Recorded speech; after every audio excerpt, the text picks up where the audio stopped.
মা, তুমি কি করছো? আমি তোমার ছেলে। আমি বললাম। বাবা সুবল, তুমি এখন কোনো কথা বলো না।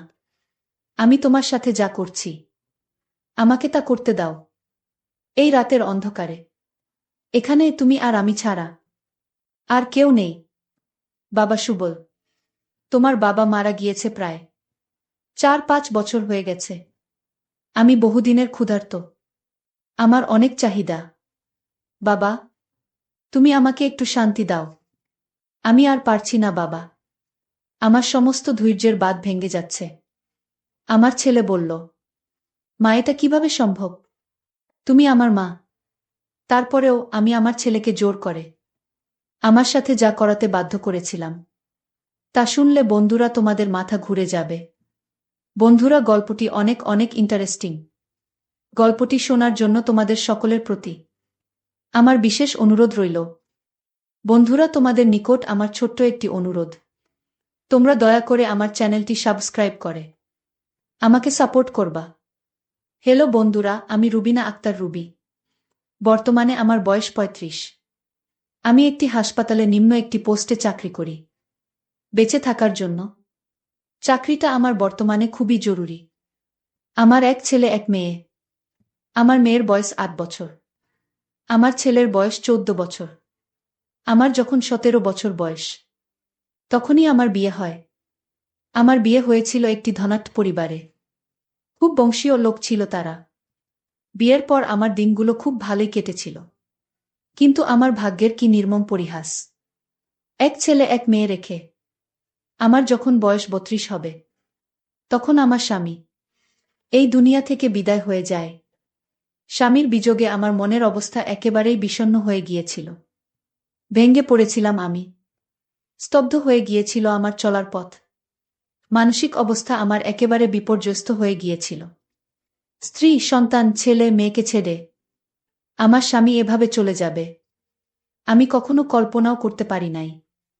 আমার স্বামীর অকাল মৃত্যুতে আমি ছেলে মেয়েদের নিয়ে পড়ে গেলাম এক গভীর সমুদ্রে। কিভাবে চলব? কিভাবে ছেলে মেয়েদেরকে মানুষ করব? আমার উপর এক বিশাল পাহাড় এসে পড়ে গিয়েছিল। কি করব বুঝে উঠতে পারছিলাম না। আর এদিকে আমার ভাসুর এবং আমার স্বামীর অন্য ভাইয়েরা মিলে আমাকে বিভিন্নভাবে জ্বালানো শুরু করল। বিভিন্নভাবে ষড়যন্ত্র করা শুরু করল। আমি যেন এই বাড়িতে না থাকতে পারি। আমার ছেলে মেয়েদেরকে নিয়ে আমরা যেন এ বাড়ি থেকে বের হয়ে যাই। আমার শ্বশুর শাশুড়ি মারা গিয়েছে অনেক আগেই। যদি আমার শ্বশুর শাশুড়ি আজকে বেঁচে থাকত তাহলে হয়তো আমার এই দুর্দশা হতো না। আমার সন্তান ছেলে মেয়েদেরকে নিয়ে আজকে এই অবস্থা হতো না। আমি অনেক চেষ্টা করেছিলাম আমার শ্বশুর বাড়িতে, আমার স্বামীর বাড়িতে, আমার স্বামীর ভিটায় শত কষ্ট করে হলেও থাকার। কিন্তু শেষ পর্যন্ত আমার স্বামীর ভাইয়েরা আমাকে এমনভাবে নির্যাতন করতে শুরু করল। আমার এই ছোট্ট 2টা ছেলে মেয়েকে নিয়ে আমার বাড়ি ছাড়তে হয়েছিল। বাড়ি ছাড়ার পর আমি কি করব চিন্তা করে খুঁজে পাচ্ছিলাম না। ওদের বাপ তো ওদেরকে ছেড়ে চলে গিয়েছে। কিন্তু আমার তো তাদের ভবিষ্যৎ নিয়ে চিন্তা করতে হবে। আমি তো মা। আমি চাইলে তাদের ফেলে চলে যেতে পারবো না।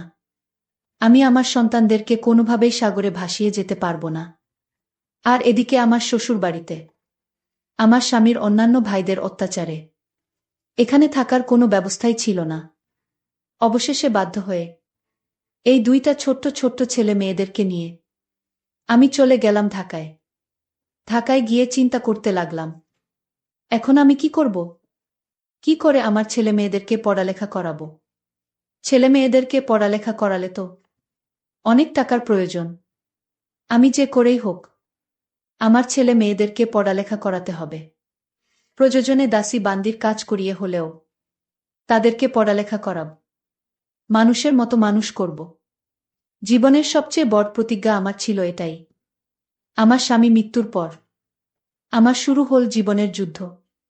একদিকে ছেলে মেয়েদের লেখাপড়া করিয়ে মানুষের মতো মানুষ করা, অপরদিকে সংসার চালানো।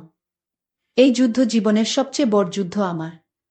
কারণ আমি একজন মহিলা। একজন মহিলা হয়ে কিভাবে আমি এই যুদ্ধে জয়ী হতে পারব? সেই চিন্তায় দিনরাত মগ্ন থাকি আমি। আর আমার কাজে আমি ব্যস্ত থাকি। আর এদিকে ছেলে মেয়েদেরকে স্কুলে ভর্তি করে দেই ঢাকায়। আমার ছেলে মেয়েদের মোটামুটি মাশাল্লাহ অনেক মেধা ভালো। তারা অনেক মেধাবী। পড়ালেখায় অনেক মনোযোগ। যখন আমার ছেলে মেয়েরা বাসায় পড়তে বসে, আমার মনে হয় আমার কলিজা ঠান্ডা হয়ে যায়। আর এদিকে ঢাকায় আমি একটা বেসরকারি হাসপাতালে একেবারেই ছোট্ট একটা পোস্টে চাকরি নেই। কারণ আমার পড়ালেখা তো আর এত বেশি নাই যে বড় পোস্টে চাকরি করব। জীবন বাঁচানোর জন্য আমার এই চাকরিটাই যথেষ্ট। ঢাকায় এসে আমি চাকরি করতেছি। আর ছেলে মেয়েদেরকে পড়ালেখা করাইতেছি। এভাবেই চলছিল আমার সংসার। এভাবে দেখতে দেখতে আমার ছেলে এসএসসি পাস করে ফেলেছে। আর মেয়ে অষ্টম শ্রেণী পাস করে ফেলেছে। আমার খুব শান্তি লাগলো তাদের রেজাল্ট পেয়ে। আমার ছেলে এসএসসি পাস করার পর আমার কাছে বায়না ধরে বসল তাকে একটি অ্যান্ড্রয়েড মোবাইল ফোন কিনে দেওয়ার জন্য।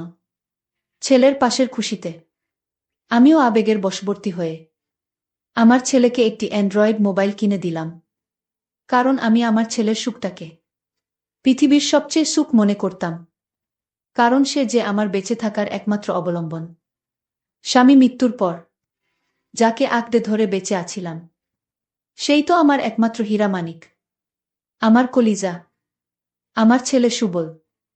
মোবাইল কিনে দেওয়ার পর থেকেই আমি আস্তে আস্তে লক্ষ্য করলাম আমার ছেলে পড়ালেখা বাদ দিয়ে মোবাইলের প্রতি আসক্ত হয়ে যাচ্ছে। আমি ভাবলাম প্রথম যেহেতু কয়েকদিন মনে হয় এরকমই হবে, তারপর আস্তে আস্তে ঠিক হয়ে যাবে।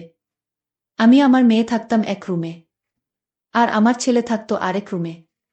আমরা যে বাসায় থাকতাম সে বাসায় রুম ছিল। আমাদের রুম ছিল মোট দুইটা। একটাতে আমি এবং আমার মেয়ে থাকতাম, আর একটাতে আমার ছেলে থাকত। এভাবেই চলছিল আমার সংসার।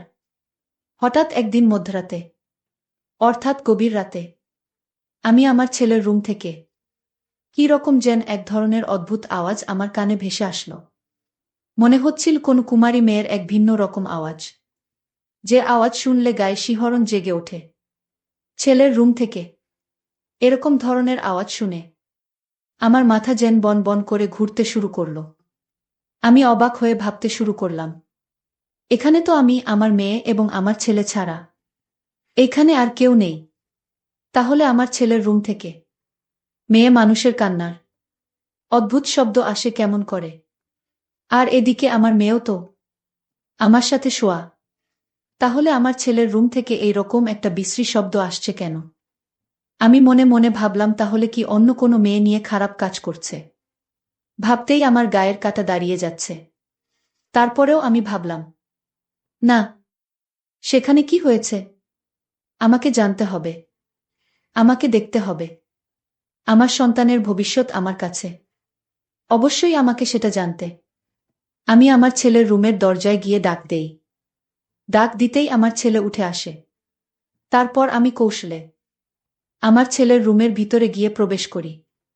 কিন্তু রুমের ভিতর গিয়ে আমি আশ্চর্য হয়ে যাই। সেখানে কেউ নেই। কোনো মেয়ে মানুষ তো দূরের কথা। সেখানেই আমার ছেলে ব্যতীত আর কিছুই আমি খুঁজে পেলাম না। সবকিছু খুব ভালো করেই খুঁজলাম। আমার ছেলে আমাকে জিজ্ঞেস করে, মা, তুমি কি খুঁজছ আমার এখানে? আমি বললাম, কিছু না বাবা। আমি ভেবেছিলাম তোর এখানে চোর এসেছে। না, সবকিছু ঠিকঠাক আছে বলে মনে হচ্ছে। আমি বললাম, ঠিক আছে বাবা, তুমি ঘুমাও, আমি চলে যাচ্ছি। ছেলের রুম থেকে আসার পর আমি টেনশনে পড়ে গেলাম। আমি স্পষ্ট আমার নিজের কানে একটা মেয়ে মানুষের শব্দ শুনতে পেলাম। কিন্তু আমার ছেলে রুমে গিয়ে দেখি কিচ্ছু নাই। কি আজব কাণ্ড! একটু পর আমি আবারও লক্ষ্য করলাম ঠিক একই ধরনের শব্দ আমার ছেলের রুম থেকে আসছে। আমি অবাক হয়ে গেলাম। এখন আমি কি করি? এখন যদি আমি যাই, তাহলে আমার ছেলে হয়তো আমাকে সন্দেহ করে বসতে পারে। এরকম অদ্ভুত শব্দে সারা রাত আমার ঘুম নেই। মনে মনে ভাবতে লাগলাম, তাহলে ছেলে আমার নষ্ট পথে চলে গেছে। না না, মনটাকে কোনোভাবেই মানাতে পারছি না। পরের দিন সকালে ছেলের রুমটা খুব ভালো করে চেক করলাম, কিন্তু কোনো কিছুই পেলাম না। যেহেতু কোনো কিছুই পেলাম না, সেহেতু মনে একটু শান্তি পেলাম। তারপর তাদেরকে নাস্তা খাইয়ে আমি হাসপাতালে চলে গেলাম। হাসপাতাল থেকে বাসায় এসে তাদেরকে রাতের খাবার খাইয়ে যে যার রুমে শুয়ে গেলাম। কিন্তু রাত যখন গভীর হলো তখন আবারও আমার ছেলের রুম থেকে মেয়েলি এক অদ্ভুত আওয়াজ আসতে শুরু করল। আমি খুব বিস্মিত হয়ে ভাবতে লাগলাম, আমার ছেলের রুম থেকে এই রকম আওয়াজ কিভাবে আসে? আমি তো কোনো কিছু বুঝে উঠতে পারছি না। মনে মনে চিন্তা করলাম, এর রহস্য অবশ্যই আমাকে জানতে হবে। আর এই রহস্য জানার জন্য একদিন আমি ছেলের রুমে খাটের নিচে গিয়ে লুকিয়ে থাকি। রাত যখন গভীর হলো, তখন প্রথমে আমি দেখতে পেলাম আমার ছেলে একটি মেয়ের সাথে ইমুতে কথা বলছে। কি খারাপ ভাষায় কথা বলছে! মেয়েটিকেও তার নিজেকে ইমুতে খুব খারাপভাবে উপস্থাপন করছে। বিষয়টা আমার কাছে খুব খারাপ লেগেছিল। তারপর আমি দেখতে পেলাম আমার ছেলে এবং ওই মেয়েটি মোবাইলেই খুব নোংরা কাজে মেতে উঠে, যে কারণেই প্রতিদিন এরকম আওয়াজ হতো। ছেলের এই অধপতন দেখে আমার মনের ভিতরটা হু হু করে কেঁপে উঠল। ভাবলাম, আমার ছেলের এত অধপতন কি করে হলো? না না, যে করেই হোক আমাকে তাকে এই রাস্তা থেকে ফিরাতে হবে, নাইলে যে আমার ভবিষ্যৎ অন্ধকার। মনে মনে চিন্তা করতে লাগলাম কি করা যায়। যেভাবেই হোক আমার ছেলেকে এই সর্বনাশা মেয়ের হাত থেকে রক্ষা করতে হবে। সারারাত চিন্তা করতে লাগলাম। চিন্তা করতে করতে কখন যে ঘুমিয়ে পড়লাম টেরই পেলাম না। সকালে ছেলে ঘুম থেকে উঠার আগেই আমি তার রুম থেকে বেরিয়ে আসলাম। তারপর তাদেরকে নাস্তা খাইয়ে আমি আমার কর্মস্থল হাসপাতালে চলে গেলাম। সেখান থেকে বাসাতে ফিরে এসে মনে মনে চিন্তা করতে লাগলাম, ছেলেকে কিভাবে ওই মেয়ের হাত থেকে ফেরানো যায়। ওই নষ্ট মেয়ে তো আমার ছেলে জীবনটাকে নষ্ট করে দিবে। আমার সারা জীবনের স্বপ্ন শেষ হয়ে যাবে। বসে বসে এসব চিন্তা করছিলাম। চিন্তা করতে করতে হঠাৎ আমার মাথার ভিতরে একটি আইডিয়া ঢুকে গেল। চিন্তা করলাম, আজকে আমি ছেলের রুমে ছেলের সাথেই থাকব। দেখব ছেলে কি করে ওই মেয়ের সাথে কথা বলে। এছাড়া আমার আর কোনো উপায় ছিল না। রাত্রে ছেলে মেয়েদেরকে খাবার দাবারের পর আমার মেয়েকে আমার রুমে শুয়ে আমি চলে গেলাম আমার ছেলের কাছে। গিয়ে বললাম, বাবা, আমার খুব ভয় করছে। আমার শরীরটা খুব খারাপ। প্রতিদিন তো আমি আমার মেয়ের কাছেই থাকি। আজকে আমি তোমার কাছে থাকি। আমার কথা শুনে প্রথম তো আমার ছেলে সুবল একটু ইতস্তত বোধ করল। তারপর বলল, মা, নিশ্চয়ই নিশ্চয়ই তুমি আমার কাছে থাকবে। তোমার কি হয়েছে মা? তোমার জন্য কি আমি ঔষধ নিয়ে আসব? আমি বললাম, না না বাবা, আমার কিচ্ছু লাগবে না।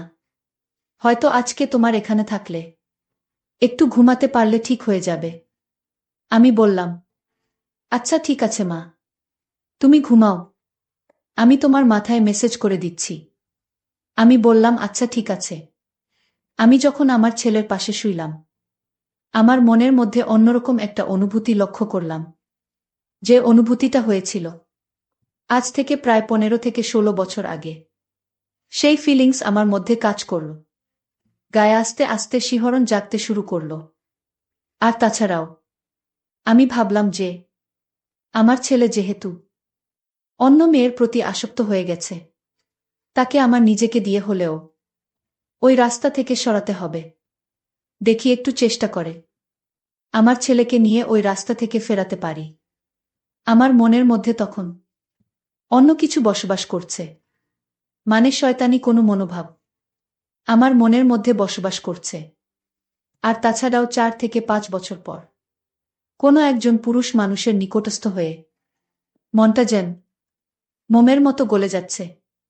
পরিস্থিতি এমন পর্যায়ে দাঁড়ালো, তখন আমার বোঝার ক্ষমতা ছিল না যে আমি কি করছি, কোনটা উচিত আর কোনটা অনুচিত, কার সাথে কিরকম ব্যবহার করতে হয়, কে স্বামী আর কেই বা সন্তান।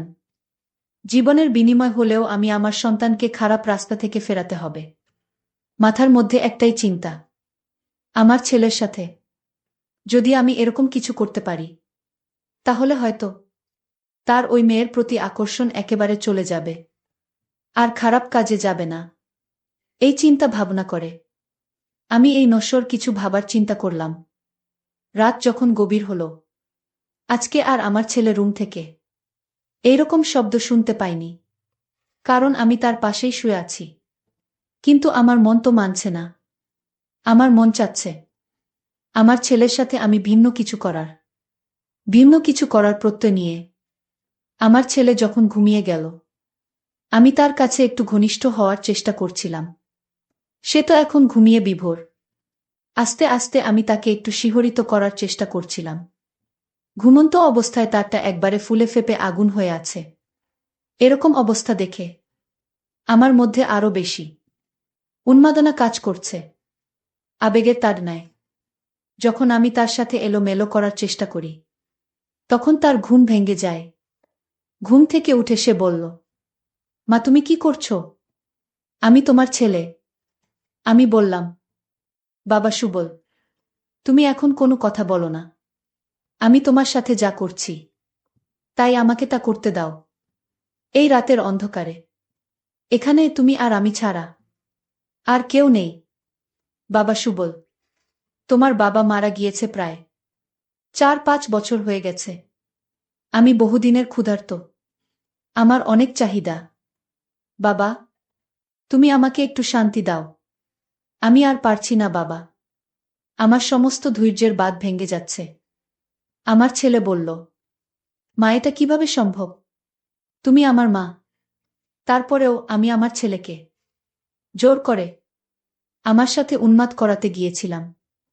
তাকে আমি এমনভাবে উন্মাদ করালাম, যার ফলে সে আর নিয়ন্ত্রণ রাখতে পারে নাই। বাধ্য হয়ে সে আমার এখানে চড়াও হতে শুরু করল। কিছুক্ষণ পর আমার কাছে মনে হলো সে পুরোপুরি উন্মাদ হয়ে গেল। কোনো কিছু পাওয়ার আশায় সে পাগল হয়ে গেল। আমার 15 বছরের ছেলের কাজ করার কৌশল দেখে আমার মাথা ঘুরে গেল। আমার কাছে মনে হয়েছিল আমার 5 বছরের যে অপূর্ণতা, তা একদিনে পূরণ করে দিয়েছিল। তারপর থেকে আমি নিয়মিত আমার ছেলের সাথে সময় কাটাতাম, এবং সেই কাজটি করার ফলে আমার ছেলে আর ওই মেয়ের সাথে যোগাযোগ করত না। 6 বছর পরের কথা। আমার ছেলে এখন সরকারি চাকরি করছে। ছেলেকে ভালো বংশীয় পরিবারে বিয়ে করালাম। মেয়েকেও ভালো জায়গায় বিয়ে দিলাম। এখন আমি ছেলে এবং ছেলের বুকে নিয়ে সুখেই আছি। পরিশেষে আমি তোমাদেরকে বলবো, বন্ধুরা, নিজের সন্তানের সুখের জন্য মা তার সর্বোচ্চ ত্যাগ করতে পারে। আমিও তাই করেছিলাম। জানি না উচিত হয়েছিল কিনা। নিশ্চয় তোমরা কমেন্টে জানাবে। বন্ধুরা, আজকে এই পর্যন্তই। আবারও আসবো তোমাদের মধ্যে নতুন কোনো ভিডিও নিয়ে। ভিডিওটি যদি তোমাদের ভালো লাগে, তাহলে একটি লাইক দাও। প্রতিদিন আমি তোমাদেরকে একটা করে নতুন গল্প উপহার দিব।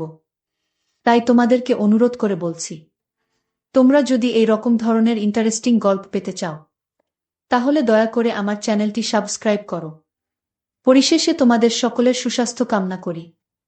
ভিডিওটি দেখার জন্য তোমাদের সকলকে অসংখ্য ধন্যবাদ। আমার বয়স্ক স্বামীর 21 বছরের তরুণ যুবক ছেলে প্রত্যেক দিন রাত হতেই যখন দেখত যে আমার বয়স্ক স্বামী গভীর ঘুমে আছে, তখন আমার ছেলে, মানে আমার বয়স্ক স্বামীর নিজের ছেলে, লুকিয়ে আমার ঘরের ভিতরে এসে আস্তে করে আমার পাশে বসে তারপর ধীরে ধীরে আমার বিছানায় শুয়ে পড়ল। আমি তখন ঘুমে থাকলেও বুঝতে পারলাম আমার রুমের ভিতরে কেউ প্রবেশ করছে। তারপর বিছানায় আমার পাশে শুয়ে পড়ল। শোয়ার সাথে সাথে আমার চোখের ঘুম চলে গেল। আমি ভাবলাম, এত গভীর রাতে আমার স্বামীর ছেলে, অর্থাৎ আমার সৎ ছেলে, আমার পাশে কেন, আমার বিছানায় কেন আসলো? সে যেমনি হোক না কেন, আমি তো তার মা। কিন্তু আমার বয়সটা তখন 18 ছিল। আমি একদম যুবতী ছিলাম। আর আমার সৌন্দর্য দেখে যে কেউ আমাকে বিয়ে করতে চাইত। আমি এতটাই সুন্দরী ছিলাম। যাই হোক, আমার সৎ ছেলে যখন আমার রুমে চুপি চুপি আসলো, আমি তখন ভয় পেয়ে গেলাম। আসলে সেই ছেলেটি আমার কাছে কি চায়? সেদিন আমার বয়স্ক স্বামী বাড়িতে ছিল না। তার ছেলেকে বলে গিয়েছিল আমার দিকে খেয়াল রাখতে। তারপর হঠাৎ আমার বিছানায় যখন আমার পাশে শুয়ে পড়ল, আমিও ঘুমের নাটক করা শুরু করলাম। আমিও জানতে চাই তার উদ্দেশ্যটা কি। তারপর যখন সে আমার শাড়ির আঁচলটা আস্তে করে সরিয়ে দিল, তারপর আমার সাথে যা ঘটেছিল তা শুনলে তোমাদের মাথা ঠিক থাকবে না। বন্ধুরা, মূল ঘটনাটি শুরু করার আগে তোমাদের কাছে ছোট্ট একটা রিকোয়েস্ট, তোমরা যারা এখনো এই ভিডিওতে একটি লাইক দাওনি তারা এই ভিডিওতে লাইক দিয়ে দাও, আর অবশ্যই চ্যানেলটি সাবস্ক্রাইব করে পাশে থাকবা। এবার আসল ঘটনাটি শুরু করা যাক। আমি একজন 18 বছরের খুব তরুণী ও সুন্দরী গরিব পরিবারের মেয়ে। আমার বাবা টাকা পাওয়ার লোভে আমার বিয়ে একজন নিজের সমবয়সী বয়স্ক লোকের সঙ্গে দিয়েছিল, এবং আমার ওই বয়স্ক স্বামী প্রত্যেক দিন রাত হতেই আমার উপরে অনেক জুলুম করত। বিয়ের পরে আমি যখন শ্বশুরবাড়িতে আসি, তখন আগে থেকেই তো আমার স্বামীর 23 বছরের এক যুবক ছেলে ছিল। তা সত্ত্বেও জানি না কেন ওই বয়সে ওই বয়স্ক স্বামী কেন আমায় বিয়ে করেছিল। ওই বুড়ো তো তার যুবক ছেলের বিয়ে দেওয়ার পরিবর্তে নিজেই আমার মতো একজন তরুণী মেয়েকে বিয়ে করে বাড়িতে নিয়ে এসেছিল। যদিও বা আমার ওই বুড়োকে বিয়ে করার কোনো ইচ্ছে ছিল না, কিন্তু আমার লোভী ও স্বার্থপর বাবার কারণে বাধ্য হয়ে আমাকে ওই বুড়োর সঙ্গে বিয়ে করতে হয়েছিল। তারপর বিয়ে করে যখন শ্বশুরবাড়িতে এলাম, তখন আমার বয়স তরুণ ছেলেকে প্রথমে দেখা মাত্রই তো আমি তার দিকে তাকিয়ে থেকে গেছিলাম, কারণ সে ভীষণ সুন্দর ছিল। দেখতে সে অনেক সুন্দর ছিল। আমার বুড়ো স্বামীর যুবক ছেলেকে প্রথম দেখাতেই তো সে আমার দৃষ্টি কেড়েছিল। তারপর সেদিন আমার ইচ্ছে না থাকা সত্ত্বেও যখন আমি বাসর রাতে বিছানায় নিজের মুখে ঘোমটা টেনে বসেছিলাম, তখন আমার বয়স্ক স্বামী ঘরের ভিতরে এসে দরজা ভেতর থেকে বন্ধ করে দিয়েছিল, এবং উনাকে দেখেই তো আমার ভীষণ ভয় লাগছিল। তাই উনাকে ভালোবাসা তো অনেক দূরের কথা। আমি গরিব ঘরের মেয়ে হলেও আমার নিজের একটা পছন্দ আছে, কিন্তু একটা বয়স্ক লোককে আমি কখনোই নিজের জীবনসঙ্গী হিসাবে মেনে নিতে পারিনি। যেভাবে উনি আমার সঙ্গে কথাবার্তা বলেছিলেন, উনার কথা বলার ভঙ্গি দেখেই বোঝা যাচ্ছিল যে উনি অন্য কিছু খেয়ে এসেছিল। তারপর আমার ইচ্ছে না থাকা সত্ত্বেও আমার বয়স্ক স্বামী আমার সাথে এই কথাটা বুঝতে আমার কিন্তু 4 দিন ও সময় লাগেনি। ওদিকে আমার স্বামী তার নিজের ছেলের সঙ্গে ভীষণ খারাপ ব্যবহার করত, এবং আমি সেগুলো দেখতে পেতাম। সে তার ছেলের সঙ্গে যেভাবে ব্যবহার করত, তাতে বোঝাই যেত না যে ওই বুড়ো ওই যুবক ছেলের নিজের বাবা, এবং সম্পর্ক হিসেবে তো ওই যুবক ছেলে আমার ছেলে ছিল, এবং আমি তার নিজের মা না হলেও সম্পর্কে আমি তার মা ছিলাম। এবং আমার বয়স্ক স্বামীর তরুণ ছেলের নাম ছিল আকিব। আমি যেহেতু আকিবের চাইতেও বয়সে ছোট ছিলাম, তাই আমি আকিবের সঙ্গেও আপনি করে কথা বলতাম। কখনো বা তুমিও বলতাম। আমার বিয়ে হতে সবাই 4 দিন হয়েছিল, কিন্তু এই 4 দিন আমার স্বামীর তরুণ ছেলে আমার সঙ্গে কথাও বলেনি। জানি না কেন সে আমাকে দেখামাত্রই মাথা নিচু করে নিজের ঘরের ভিতরে ঢুকে পড়ত। তাকে দেখে তো আমার ভীষণ ইচ্ছে করত তার সঙ্গে কথা বলতে, কারণ সে এতটাই সুন্দর ছিল দেখতে যে তার সৌন্দর্য বারবার তাকিয়ে থাকতে মন চাইত। সেদিন রাতে আমার বুড়ো স্বামী যখন মাতাল হয়ে বাড়ি ফিরে আসে, তখন ঘরের ভিতরে অনেক রেগেও চিৎকার করে তার ছেলেকে ডেকেছিল। তারপর আকিব যখন তার বাবার ডাক পেয়ে তাড়াতাড়ি নিজের ঘর থেকে বেরিয়ে তার বাবার ঘরের ভিতরে ঢুকে পড়ে। তারপর ভেতর থেকে তারা দরজাটাকে বন্ধ করে দেয়। তারপর আমি যখন তাদের দুজনের কথা শোনার জন্য চালাকি করে দরজার বাইরে কান লাগিয়ে দাঁড়িয়েছিলাম, তখন শুনতে পেলাম যে আমার স্বামী তার তরুণ ছেলে আকিবকে অনেকে রেগে ও ভারী গলায় বলেছিল, তুই আমার সুন্দরী বউয়ের দিকে ভুল করেও নজর দিবি না, আর মনে রাখবি ওটা তোর মা হয়, আর আমার বউকে মা বলে ডাকবে, নইলে মনে আছে তো আমি তোর কি অবস্থা করব। জানি না আমার স্বামী আকিবকে বারবার কিসের হুমকি দিচ্ছিল। এদিকে আমি গরিব ঘরের মেয়ে হলেও ছোটবেলা থেকেই ভীষণ চালাকচতুর ছিলাম। বিয়ের আগে এটা শুনেছিলাম যে আমার বুড়ো স্বামীর প্রথম স্ত্রী মানে আকিবের মা নাকি একটা অনেক বড় অসুখে মারা গেছিল, এবং বিয়ের পরে এটাও শুনেছিলাম যে আমার বয়স্ক স্বামী নাকি ঠিকঠাকভাবে তার প্রথম স্ত্রীর চিকিৎসাও করায়নি, এবং আমার বুড়ো স্বামীর প্রথম স্ত্রীর মারা যেতে মাত্র 2 বছর হয়েছিল। এদিকে আমার স্বামী যখন বাড়িতে থাকত না, তখন আমি সুযোগ বুঝে কিন্তু আকিবের সঙ্গে কথা বলার চেষ্টা করতাম, কারণ আমি বুঝে গিয়েছিলাম যে আকিবের নিজের ইচ্ছে থাকা সত্ত্বেও সে তার বাবার ভয়ে কিন্তু আমার দিকে ঘুরেও তাকায় না। কিন্তু সেদিন আমি প্রথম আকিবের সঙ্গে কথা বলেছিলাম।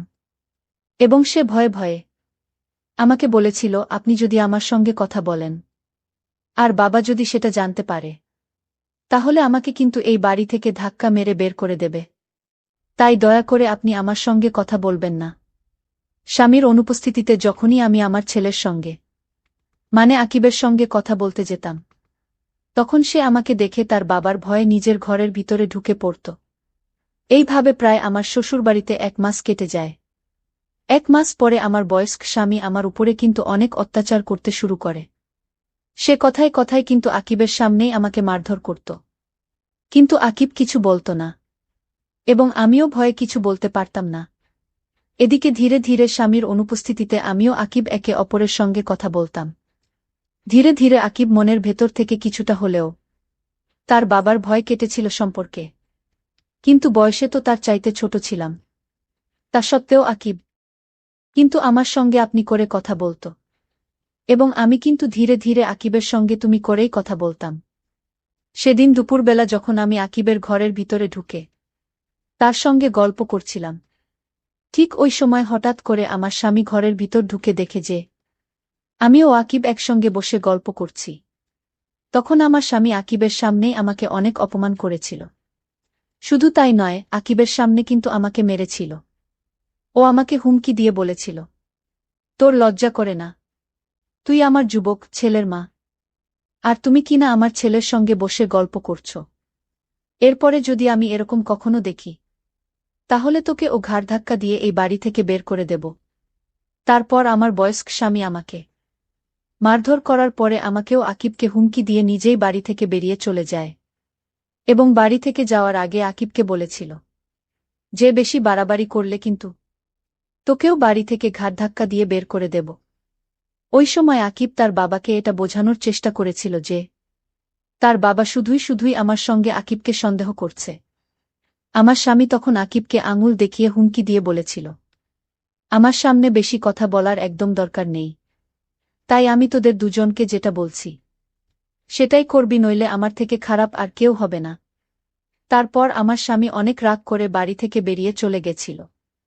তারপর ওই সময় আমার স্বামী যখন বাড়িতে ছিল না, ভয়ে অনেক জোরে জোরে কাঁদছিলাম আর নিজের ভাগ্যের উপরে অনেক আফসোস করছিলাম, এটা ভেবে যে উপরওয়ালা আমার সঙ্গে কেন এরকম করছেন। আকিব তখন অনেক ভালোবেসে আমার চোখের জল মুছে দিয়েছিল। আমি তো প্রথম দিনই আকিবকে মনে মনে পছন্দ করে ফেলেছিলাম, কিন্তু সম্পর্কে সে যেহেতু আমার ছেলে ছিল, তাই আমি আকিবকে নিয়ে উল্টোপাল্টা কিছু ভাবার আগেই কিন্তু নিজেকে আটকে নিতাম এবং নিজের মনকে এটা বলে বোঝাতাম যে তার ব্যাপারে ভেবে কোনো লাভ হবে না, কারণ সে তো সম্পর্কে আমার ছেলে হয়। আর এমনিতেও একতরফা ভালোবাসার কোনো দাম থাকে না। আমি তাকে মনে মনে পছন্দ করে কি করব? কারণ আকিব যদি আমাকে পছন্দ না করে এবং সে যদি আমাকে নিজের মায়ের স্থান দিয়ে থাকে, তাহলে তো আমার তাকে মনে মনে ভালোবাসাটাই বৃথা হবে। ওদিকে আমার স্বামী প্রত্যেক দিন আমার একটু কিছু ভুল ত্রুটি হলেই আমাকে অনেক অপমান করত। ও আমার উপরে অনেক অত্যাচার করত। ধীরে ধীরে এই জিনিসগুলো যখন বাড়তে থাকে, তখন আকিব কিন্তু তার বাবাকে বাধা দিতে শুরু করে, এমনকি প্রত্যেক দিন কোনো না কোনো বাহানা কিন্তু আমার স্বামী আমাকে মারধর করত। সেদিন প্রথম যখন আমার স্বামী আমার মারধর করছিল, তখন আমার হাঁটুতে অনেক ব্যথা হয়েছিল। তাই আকিব বলল, মা আমি তোমার পায়ে মালিশ করে দেয়, কারণ তুমি পায়ে অনেক ব্যথা পেয়েছ। সেদিন আমি তাকে জিজ্ঞেস করেছিলাম যে আগে তো তুমি আমার সঙ্গে কথাও বলতে ভয় পেতে, কিন্তু এখন তো তুমি আমার সঙ্গে কথা বলো এবং আমার যত্ন নাও, তাহলে তোমার মনে কি আমার প্রতি কিছু আছে? আমার ছেলে তখন আমার কথা শুনে অনেক বেশি আশ্চর্য হয়ে আমাকে বলেছিল, আপনি এটা কি ধরনের কথা বলছেন? আপনি সম্পর্কে তো আমার মা হন, আর আমি কিভাবে আপনাকে নিয়ে অন্য কিছু ভাবতে পারি? সম্পর্কে আপনি আমার মা হন বলে আমি আপনার যত্ন করি ও খেয়াল রাখি, তাই এই ধরনের কথা ও চিন্তাভাবনা নিজের মাথা থেকে দূর করবেন। এই কথা বলে আকিব ভয় পেয়ে আমার আর কোনো কথা না শুনে ঘর থেকে বেরিয়ে চলে গেছিল। আর ওদিকে প্রত্যেক দিন আমার স্বামী আমাকে সন্দেহ করত। সে প্রত্যেক দিন রাতে কিছু খেয়ে এসে শুধু শুধুই আমার উপরে সন্দেহ করত এবং আমাকে বলত, তুই একটা চরিত্রহীন মেয়ে, তুই আমাকে ছেড়ে আমার ছেলের সঙ্গে। এবং এই সব উল্টোপাল্টা কথা বলে আমাকে কষ্ট দিত।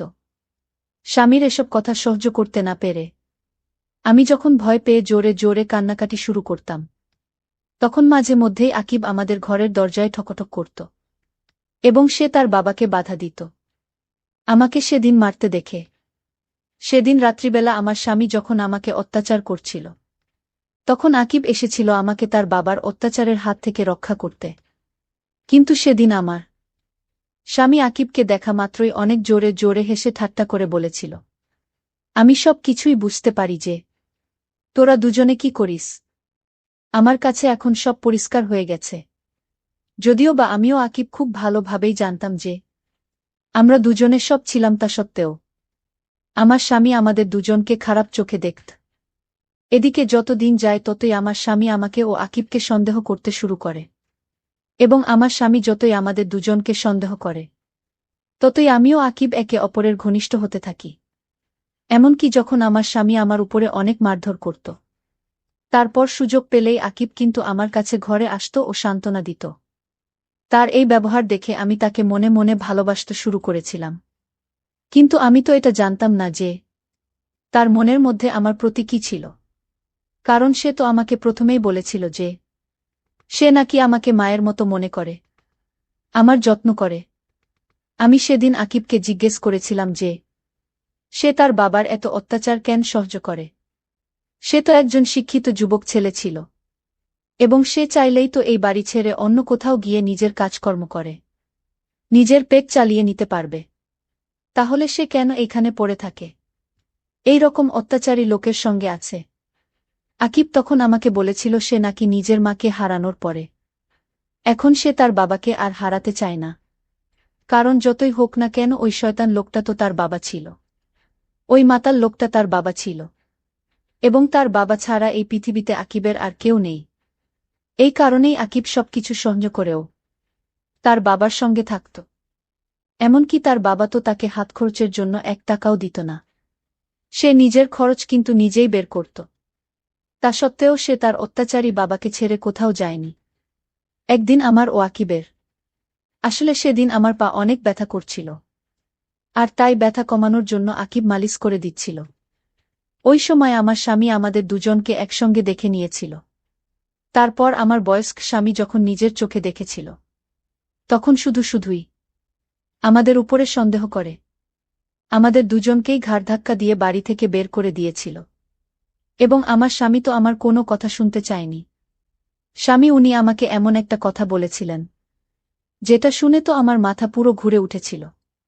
আমার বয়স্ক স্বামী আমাকে বলেছিল, তোর সঙ্গে আমার মন ভরে গেছে, তাই তোকে আমি বাড়ি থেকে বের করলাম, ও তোকে তালাক দিলাম, এবং আগামী 2 দিনের মধ্যেই আমি আবার বিয়ে করে নতুন বউ বাড়িতে নিয়ে আসব। সেদিন আমার স্বামী যখন আমাকে বাড়ি থেকে বের করছিল, তখন আমি উনার হাতে পায়ে ধরে কান্নাকাটি করে অনেক অনুরোধ করেছিলাম যাতে আমাকে বাড়ি থেকে বের না করে। কারণ আমাকে বাড়ি থেকে বের করে দিলে আমি কোথায় যাব এবং কোথায় থাকব। কারণ আমার বাবা মা তো ভীষণ গরিব এবং তাদের তো নিজেদেরই পেটের ভাত জোটে না। কিন্তু আমার স্বামী তো আমার কোনো কথা শুনতে রাজি হয়নি।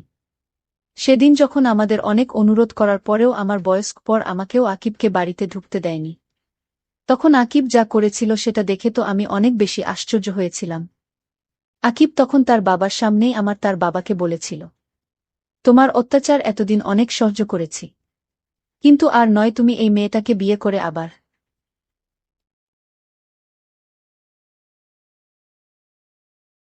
আর একটা মেয়েকে বিয়ে করতে চলেছ। কিন্তু আমি আর এই সব সহ্য করতে পারব না। তাই তুমি কি আমাকে বাড়ি থেকে বের করবে?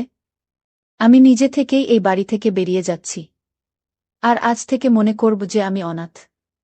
এই বলে আকিব আমাকে একটা ভাড়ার ঘরে নিয়ে গিয়েছিল, এবং ওই সময় তো আকিবের সাহস দেখে আমি এক দৃষ্টিতে শুধু তার দিকেই তাকিয়েছিলাম। তারপর সে যখন আমাকে ভাড়ার বাড়িতে নিয়ে এসেছিল, তখন আমি তাকে জিজ্ঞেস করেছিলাম, আকিব, তুমি কি আমাকে ভালোবাস? আকিব তখন অনেক ভালোবেসে আমায় বলেছিল, বাবা যখন তোমার উপরে অত্যাচার করত তখন জানি না কেন তোমার জন্য আমার ভীষণ কষ্ট হতো, এবং এই কারণে ধীরে ধীরে আমি হয়তো তোমাকে ভালোবেসে ফেলেছি। আর এই জন্যই আজ আমি সাহস করে বাবার সামনে তোমাকে এখানে নিয়ে আসতে পেরেছি। সেদিন আমি আকিবের সব কথা শোনার পরে বলেছিলাম, তাহলে তুমি কি আমাকে বিয়ে করবে? এবং বিয়ের কথা শুনে আকিব আমাকে বিয়ে করতে রাজি হয়েছিল। এবং আমরা দুজনে কিন্তু রেজিস্ট্রি ম্যারেজ করেছিলাম।